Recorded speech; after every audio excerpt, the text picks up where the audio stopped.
ఏలూరు జిల్లా కైకలూరులో ఎమ్మెల్యే కామినేని శ్రీనివాస్ పర్యటించారు. అక్రమంగా ఇసుక తరలిస్తే కఠిన చర్యలు తప్పవని హెచ్చరించారు.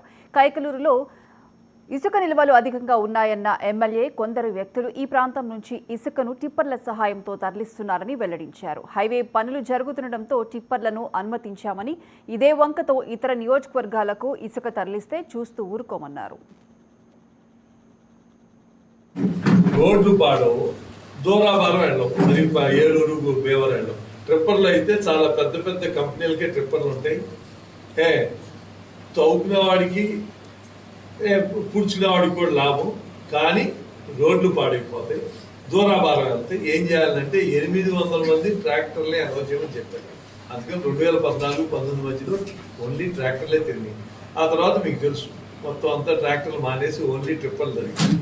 నేను పాత కల్చర్ తీసుకొద్దామంటే నేషనల్ హైవే, మన బైపాస్ రోడ్డు, అన్ని బైపాస్, మన కైకలూరు బైపాస్ అన్ని ఎగ్జిస్టింగ్ చెరువుల మధ్యలోంచి వెళ్ళాలి. దానికి దాదాపు 5,000 ట్రిప్పర్లు పడతాయి. ట్రాక్టర్లు అయితే 30,000. మేము నష్టం వస్తుంది, చేయలేదంటే నేను ఒక నెల టైం ఇచ్చి నెల లోపల కంప్లీట్ చేయండి.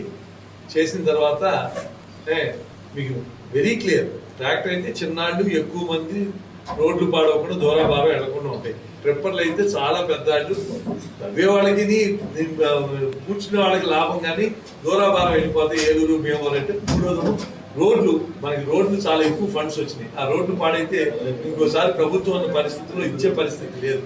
అందుకని ఆ హైవే వాళ్ళు మాకు నష్టం వస్తుంది, చేయలేము, ఆపేస్తాం అన్నారు. కాబట్టి వాళ్ళకి చెప్పాం, ఒక నెల రోజుల్లో మీకు పూర్తి చేసేసుకోండి ట్రిప్పర్లు. అందుకని నిన్నటితో వాళ్ళ డేట్ అయిపోయింది. ఇక నుంచి కైకలూరు నియోజకవర్గంలో ఏ కారణంతో ఎక్కడ ట్రిప్పర్లో బొసక్ అనేది కనపడితే ఆ వెహికల్ సీజ్